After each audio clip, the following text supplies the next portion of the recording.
好啦，吹罰咗啦，呢個咧意大利英格蘭得個自由球啦，睇下邊個斬下睇斬成點啊！小黃分子走過華道一殺埋嚟中間，省到人啦！省到人之後咧，就終於咧俾咗呢個意大利咧解到圍啦！哇！即刻反擊啊！幾快啊！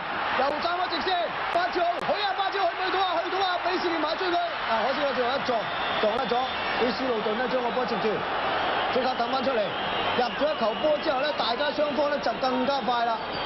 輸波嗰個又想翻成平手，贏波嗰個又想贏多粒。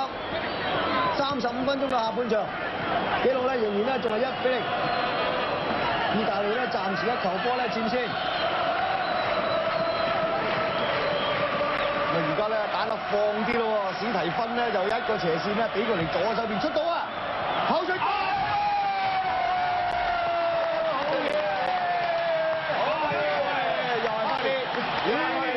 最玲瓏啦，一定有 key man 㗎，冇 key man 冇得踢㗎，冇華就冇位拍邊一踢啊！係啊，落兩件 key man，成個英國隊控翻個波，有落兩邊底線踢翻正中英式足球，靚啊呢個波，追翻啦！啲波唔同晒嗰度，唔同晒，我都唔明點解全部用截擊中場麥馬漢，嗱一搞出嚟好嘢啊！哇，杜里高出呢個波都靚㗎，係啊，呢個波靚，柏列，